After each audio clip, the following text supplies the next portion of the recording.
सारे बण भाइयों प्रेम भरा राधे राधे। ओम नमो भगवते वासुदेवाय नमः। हरे कृष्णा कृष्णा कृष्णा हरे हरे।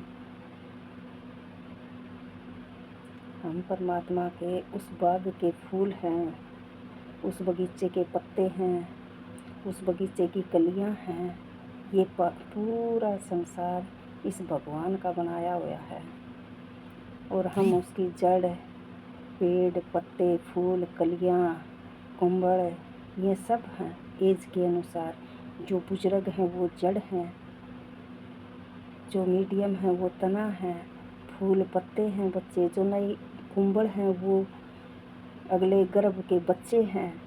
तो ये परमात्मा का बगीचा है पूरा संसार, और हमें इसकी कलियां हैं, फूल हैं, तना है, डाली हैं, कुंबल हैं।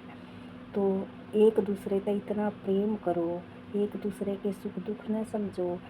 जिस बाग के हम फूल हाँ कलियां हैं, उसका मालिक कौन? परमपिता परमेश्वर। ओम नमो भगवते वासुदेवाय नमः। सारे बण भाइयों ने प्रेम भरा राधे राधे। भगवान श्री कृष्ण बोले कि हे अर्जुन, ये संसार तो पीपल के समान है। जो पुराने पुरुष हैं वो जड़ हैं, और जो जड़ पर चराचर शाखाएं हैं, वेद इसके पत्ते हैं। जो इन बातों को जानता है वही वेद का ज्ञाता है। भगवान श्री कृष्ण ने गीता में लिखा है। इसकी शाखाएं ऊपर फैली हुई हैं, जो सत्व, रज और तमोगुण। इसकी रसवाहिनी नसें हैं, इनसे इनका पालन होता है। शब्द रूपी इसकी डालियां हैं।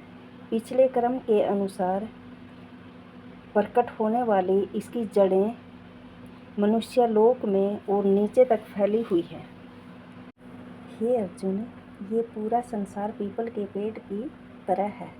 इसका आदि अंत और आकार संसारी प्राणी के ध्यान में नहीं आता। इसकी जड़ें बहुत गहरी हैं। जो बुजुर्ग मनुष्य हैं, जो पीपल की जड़ें हैं, वो दृढ़ शास्त्र से काट कर उन्हें ढूंढना चाहिए, जहाँ से फिर लौटना नहीं पड़ता। उस परमपिता परमेश्वर को याद करना चाहिए। बुजुर्गों को समझाना चाहिए कि एक परमपिता परमेश्वर है, हम उसके बच्चे हैं। ये फूल, पत्ते, डालियाँ सब उस परमपिता परमेश्वर के हैं। ऐसा विचार करना चाहिए, जिससे वह पुरातन प्रवृत्ति उत्पन्न हुई है।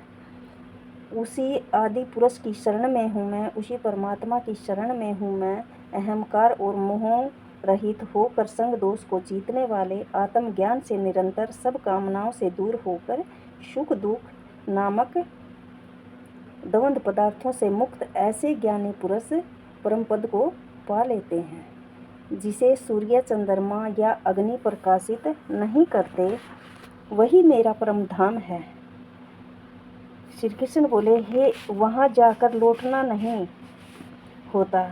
मेरा सनातन अंश इस जीवलोक का रूप धरकर प्रकृति में शिथिल पांचों इंद्रियों और छठे मन को उससे छुड़ाता है।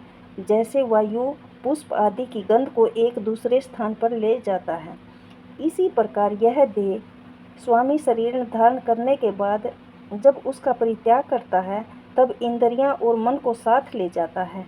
कान, आँखें, जीभ, नाक और मन का आश्रय लेकर यह जीव विषयों का फिर भोग करता है। एक देह से दूसरी देह में जाते ही इंद्रियों से युक्त हो जाता है। इसको मूर्ख मनुष्य नहीं देख सकते, किंतु ज्ञान रूपी नेत्र हैं, वही देख सकते हैं जो मेरा भजन करते हैं। यत्न करने से योगी जन तो इसे देख भी सकते हैं, परंतु अज्ञानी तो यत्न करने के बाद भी नहीं देख पाते। हे अर्जुन, जो तेज सूर्य, चंद्रमा और अग्नि में वर्तमान है, जगत को प्रकाशित करता है, उसे मेरा ही तेज मानो। मैं ही पृथ्वी में प्रवेश कर अपने तेज से समस्त संसार को धारण करता हूँ। इसमें रस रूप चंद्रमा बनकर मैं ही सब औषधियों का पालन करता हूँ, और जठा अग्नि में होकर सब प्राणियों के देह में प्रविष्ट भी मैं ही करता हूँ। हे अर्जुन, सारे संसार के हृदय में मैं निवास करता हूँ। जो मुझे याद करते हैं उनका कभी नाश नहीं होता। जो मेरा भजन करते हैं, सब वेदों में जानने योग्य भी मैं ही हूँ। हे अर्जुन, वेदांत का कर्ता और वेदों का ज्ञाता भी मैं ही हूँ। इस संसार में